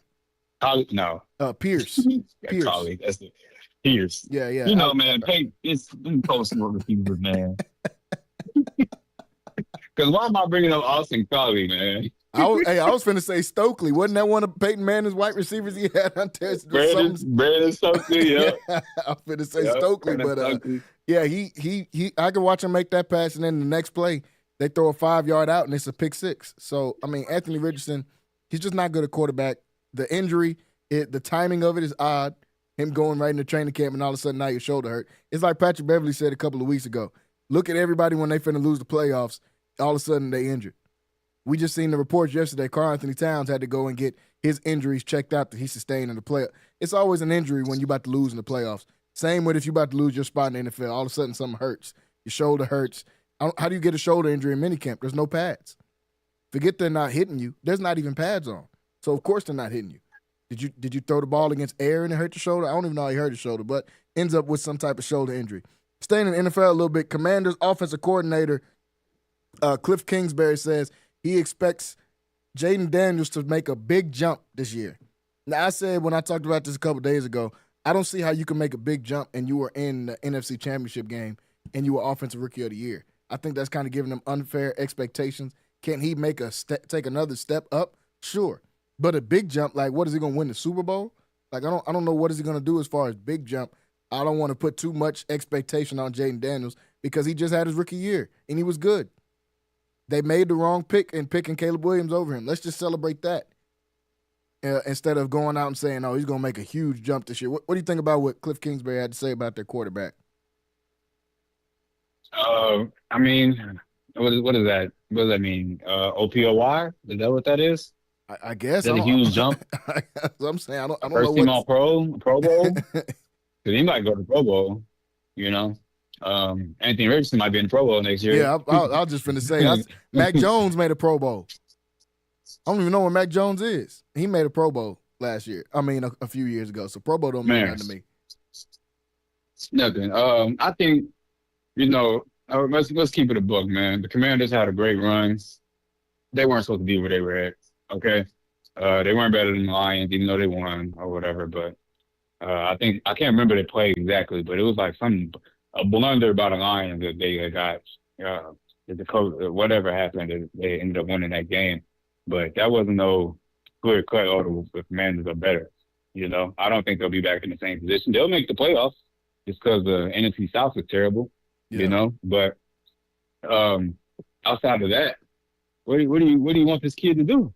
I mean, he gonna beat Dallas again? You know how the NFC East do, man. That's their Super Bowl outside of, you know. Yeah. Eagles won the Super Bowl and they chant about Eagles won. Y'all beat all 32 teams, bro. Y'all chanting about us. You know what I'm saying? So it's like, bro, it's weird, you know? Like, bro, we're not gonna be talking about beat Philly if we win the Super Bowl. Like, and the Commanders, they trying to throw them, well, at least the fans, they trying to throw themselves in the mix. You know, like throw them in the mix. Like, oh yeah, we're here now. We're like, bro, y'all have fun. Y'all got a quarterback now, but it's gonna be a rude awakening next year, bro. It's the NFC East, and you ain't good twice, boy. It ain't happening. Yeah, and nobody does it twice. I'm not really trying to. I mean, they got who's the receiver they picked up? Because I know they got a second receiver, Debo. Yeah, Debo. Okay, so yeah, he's gonna. The players will be creative, you know, and Jalen Daniels is going to be a quarterback in this league. But, man, I do not see them being a perennial NFC team next year. Like, I don't top 4, top 5. I think there'll be a 7. Was it 7 teams in the playoffs? Mm-hmm.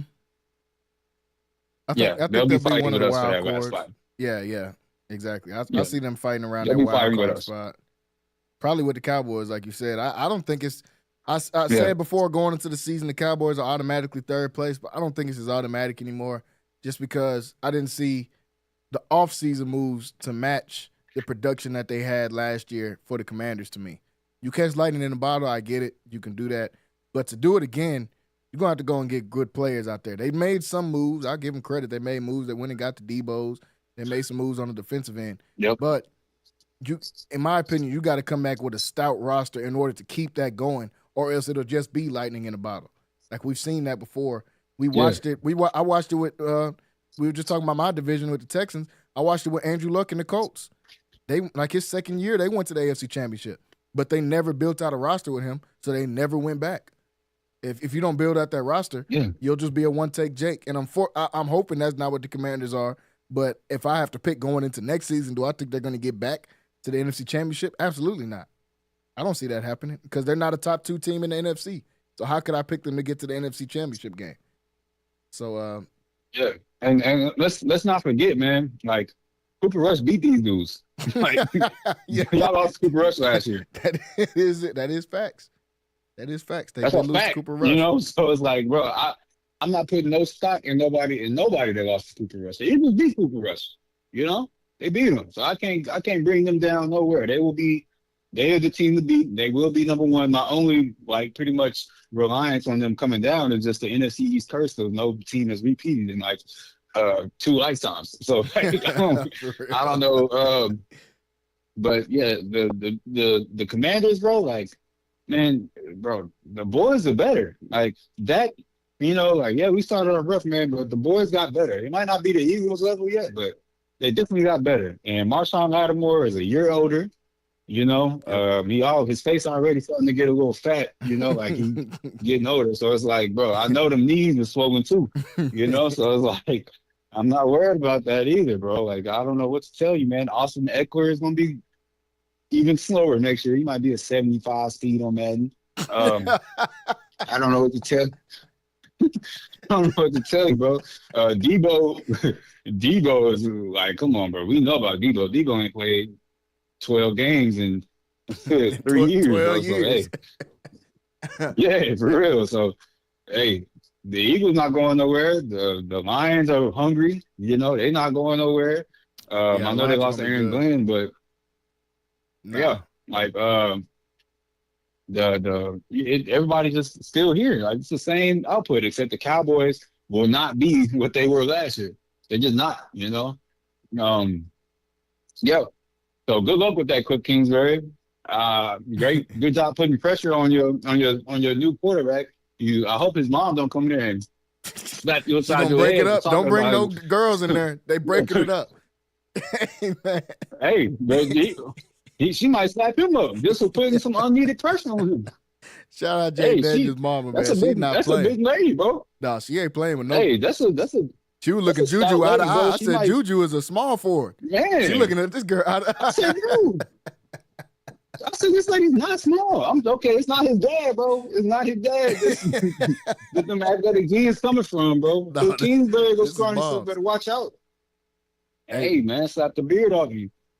Yeah, don't bring no girls in there for Jaden Daniels, man, or the mama is going to be right in. She won't even let Juju get close. I said, this is a good girl. She going to the league. She got $1 million. She still had to sit in between them. She ain't in no trouble. Yeah, man. She ain't in no trouble. She just dressed like an athlete. You know what I'm saying? She don't be out here doing nothing. She know Juju be high. That's why she don't want him getting high. Juju, your eyes just not low like that naturally all the time, man. We sitting under you. You taller than all of us. We can see. We know you've been in Cali your whole life, man. You off the gas, but it's all good. They bringing. Hey, I just seen a clip on. Shout out Club 520, man. The Jeff Teague podcast, probably the funniest podcast out right now. I just watched the clip. We talking about bringing girls in, but them talking about. I think it was Marcus Teague. His brother was on there saying how he played with KG for 1 year, and I guess they did something one time, and they're all going to the club, and they were about to. They were like, oh yeah, let's get some girls on the plane. Like we're gonna have everybody right. Let's get some girls in here. Get some girls on the plane. He said that Jason Collins was on the team too, and that KG looked at him and was like, "Don't worry, bro. We're gonna get something in here for you too." I thought that was absolutely. So they knew. No, it was after he already came out and said it. Oh, okay. He said, hey, don't worry, we got something for you too. Man, shout out KG, bro. That he is saying some of the wildest stuff in sports of all time. That is crazy. You say, oh yeah, we got the girls. Hey, don't worry, big dog. We got some on. We gonna bring some guys on here for you too, bro. Don't even worry about it. But shout out to Club 520. That's one of the funniest podcasts out right now. Out of time here today on Centex Primetime, folks. What'd you say? I said, who went to go get him though? That's what What did you know what to look for? What feelers did you put out to be like, hey, yeah, which one of y'all was in charge, bro? Round them up. We gotta we gotta find some other guys in here. He's 6'11", can rebound the ball. Who likes that? Raise your hand in here. I don't know what they said to put that out. Hey, I got one more before we close out the show. Man. Before we close out the show here today, some NFL players that should or should not make the Hall of Fame. I seen this on, I want to say TikTok, and I put a couple names in there myself of some that are going to be questionable debates coming up in the next few years.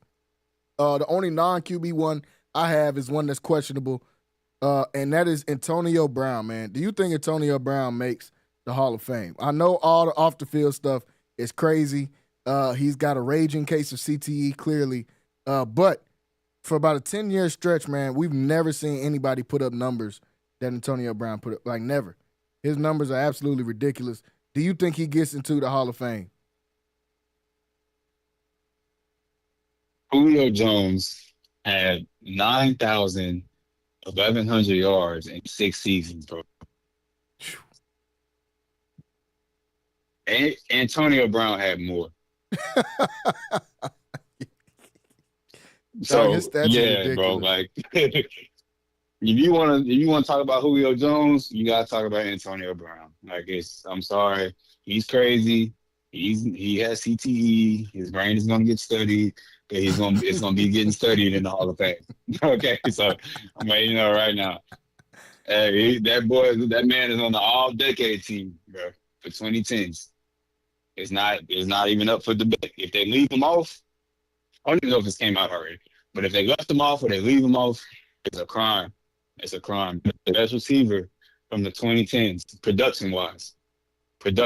I'm a Julio guy, so, but production-wise, it's AB. He's undoubtedly a Hall of Famer. They're gonna have to censor all the stuff he did because that boy going in the Hall of Fame. Just blur it out. Yeah, I don't, and I think Antonio Brown should be almost the first ballot Hall of Famer, and I think he's not going to make the Hall of Fame. The NFL has shown and proven that they will not look over off-the-field issues. All T.O. did was cuss people out, and they pretty much didn't make him make it, and he's got the best stats ever, and they almost didn't let him make it. So Antonio Brown, I don't think stands a chance. This man has said some of the wildest stuff anyone could ever say. In sports or non-sports, I don't think that they're going to let that slide. But if we're talking about production, this man has 6 straight years of going over 1,200 yards as a receiver. 6 straight years. From 2013 to 2018, he went over 1,200 yards. 6 straight years in a row. 4 of those years, he went over 1,500 yards. Like, man, this dude's stats are, I don't want to say never be replicated, but it's going to be extremely hard for any receiver, even in this era of throwing the ball, to replicate those type of numbers. Like maybe Justin Jefferson or Chase is probably the only guys I could think that could even replicate something close to that. And I still don't think they're going to be able to do that. One of those years, he had 1,700. He went 1,700 yards and 1,800 yards in back-to-back years. Like, come on, man. He's got some wild stats, but I don't even know if he makes it. Going to the quarterbacks, Eli Manning. This is one that's always up for debate. Do you think he makes it?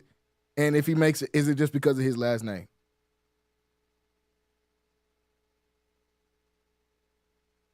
No, sorry, I was muted. Oh yeah, but no, no, he's gonna make it, and it won't be because of his last name, bro. Fact of the matter is, bro, he won 2 Super Bowls against Tom Brady. Yep. Like against like people got in the Hall of Fame against an 18-0 team. Yeah, against the 18-0 2007 New England Patriots, bro, which I believe to be the most talented NFL team to ever play a down in football. It may not be the best team because you got 72 Dolphins and all that, but 07. Man, come on, man. We're not bringing up nobody when the helmets were squishy. Bro, Moss that's probably Moss's first good quarterback outside of Culpepper, but like that's his first good quarterback, bro. Yeah. And then 50, like, bro, that was a historic season. It was crazy that year. Crazy. The Cowboys were also undefeated. I thought we were undefeated for a long time until we played them. But went 13 I thought that was crazy, year. Bro. And these dudes just kept losing. Yeah, we just kept losing. We were 6-0. That was a game against where Marion Barber brought 15,000 tackles for 2 yards. What was I going to say? But yeah, man, like the fact of the matter is, by the second time, bro. After the second time, hey, his playoff legacy was cemented because he did turn up in the playoffs. He did. Say what you want, he turned up in the playoffs. But in the regular season, bro, I wouldn't, bro. To me, man, he's a Hall of Famer. His name, it does have a little something to do with it. A lot of something to do with it. But there's accomplishments that he accomplished. Can't nobody else really say that, man. Like the 17-0 Brady, and then you turn around and do it again, so a lot of people can't say it was a fluke. Oh yeah, bro. Like, hey, and then he's he was a franchise quarterback. This wasn't Trent Dilfer winning these games. This wasn't some journeyman quarterback coming in. Yeah. He's an all-time quarterback for the Giants. He's an all-time whatever this, that, and the third for the Giants, bro. Like, that's their guy. Who's next sports, that TikTok account? He made one. He was like, yeah, man, Jackson Dart plays for the Eli Mannings. And that's the like, yeah, man. So yeah, he's gonna get in, bro, but he's not gonna get in that room, but he's gonna be there, bro. Yeah, I think he gets in because of those 2 runs you said. As terrible, and I mean terrible, he was the other years outside of those 2 years. Shout out to them, man. Shout out to Eli Manning. I think he will be. To them, man. Shout out to Eli Manning. I think he will be in it. The last 2 ones. Phillip Rivers. Does he get into the Hall of Fame?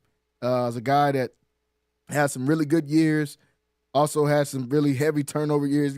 He's got 3 or 4 seasons, I think, where he threw 20 picks. That's kind of crazy.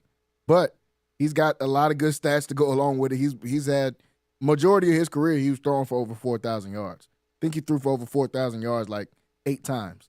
So we know the dude could throw the football. Do you think he gets into the Hall of Fame? Close, but no cigar, bro. Phillip Rivers he was an extremely talented quarterback, bro. You would take him over a lot of guys. I would take him over Eli Manning for a game. I really would. But the fact of the matter is, bro, he had the stats, he had talent around him, and he never got anything done, bro. Like, anything. And even the stats that he has, like, they're still kind of like, they're not just like, oh no, we can't deny this dude, like a Dan Marino or something, like, he's just not there. It's not a situation where nobody ever got around him. He's had receivers, he's had running backs, and he put up numbers, bro. But when it came down to winning, it just never happened for this dude. And he was perennially an AFC, I don't want to say contender, but he was a playoff player. So he had, like, I ain't gonna say playoff player, but his team was getting to the playoffs, But to me, he's kind of like a little bit better, but he's kind of like Romo, just, all right, bro, like, you was nice. You got highlights. You got, the all-time whatever Cowboy or Charger, all-time that. But where's your Super Bowls that, like, Eli has? Like, yeah, you got seasons where you threw 20 picks, multiple. Multiple times. God dang, like, we gonna kill Eli. We gotta kill Phillip Rivers, bro. Like, now Eli just, he got the scrunched up face to go with the interception, so it's just stuck there in our minds with his helmet halfway coming off his, But at the end of the day, man, Phillip Rivers, he probably is gonna be close, but no cigar. He might have to wait 40 years. One of his sons might get in. Like, to be real with you. I mean, I take the like odds on that. He got 20 sons. I'll take the odds on one of them getting to the league and doing something. Yeah. 2 of them, I think one of them already like a 4 or 5 star right now. Yeah, so it's Gunner, like, the Rivers. other 19 gonna be. Yep. he's playing the. He might gonna have a whole San Diego Phillip Rivers or LA Phillip Rivers. I guess I don't know. Yeah, I agree. But, I don't know if Phillip, I don't know if I put Phillip in there. The 4 seasons throwing 20 picks is crazy. I mean, 20 picks is a lot of picks, bro. Like you were guaranteed to pick a game at least, minimum. And we know a few of these games. It's not even that many games, bro. It's not even that many games, bro. What you mean you threw 20 picks? 4 times. He did it 4 times. That's crazy. 4 times, bro. It's 16 game seasons. We not 16 games up to 2 years, like before last year. It was 16 games. Yeah. 20 picks. Yeah, that's a lot of picks. Pick bro. a game. Yeah, that's pretty nasty. You ain't had no game, bro. You was just chilling. No. He did not even against the Browns or the Raiders, bro.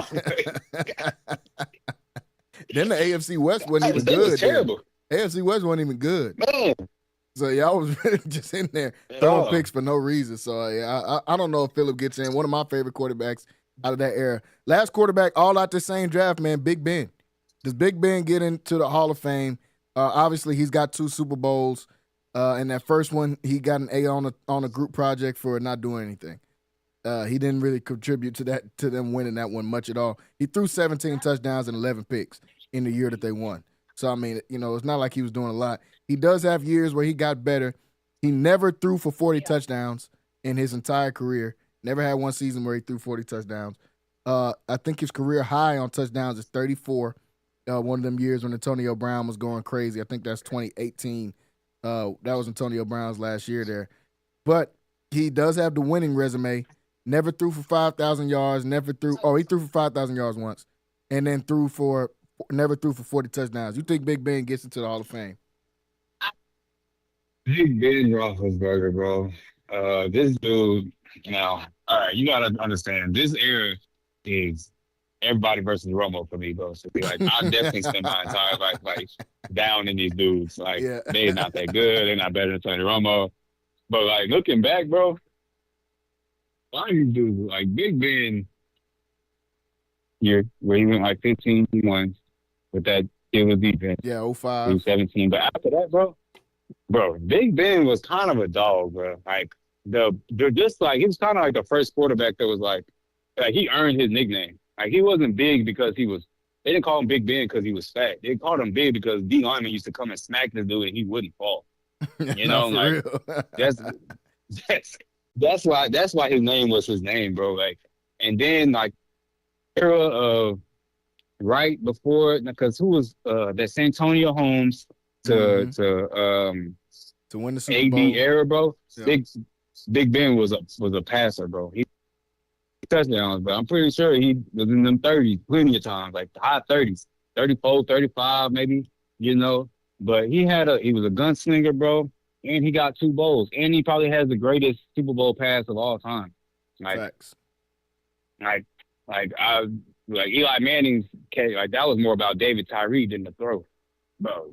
Ben Roethlisberger threw a dot for game, bro, for game. And it's like so much, bro. Santonio Holmes had commercials all season with him like jumping on tight ropes from that stuff, bro. Like, it was a dot, bro. And then you backdoor that Super Bowl with a Hall of Fame, getting somebody a Hall of Fame career in AB.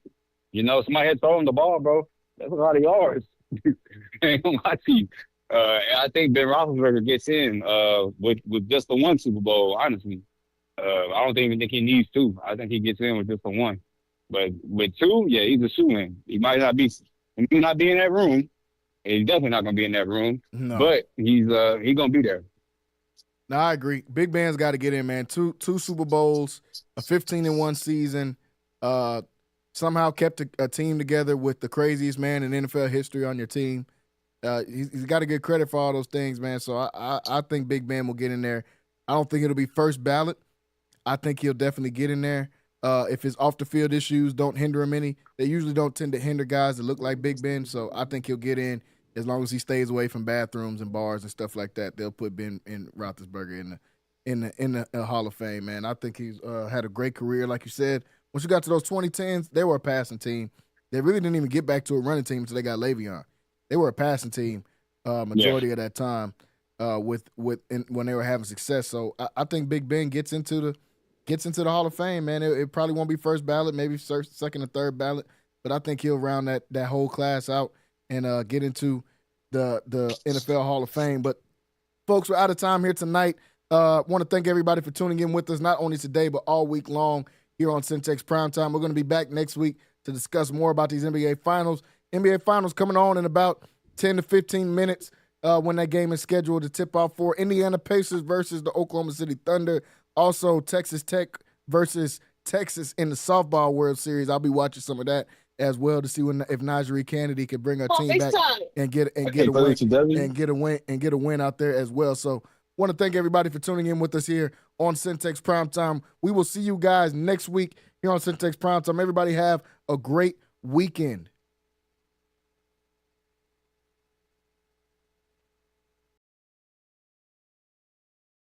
What's up, everybody? My name is Jalen Gillis. You may know me from Centex Sports Network. We're starting a new platform, Recruit 254. Our mission is to highlight the amazing student athletes of 254. So if you're in the Waco, Killeen, Temple, Mart, Marlin, or any surrounding 254 areas, Follow this platform and join the movement.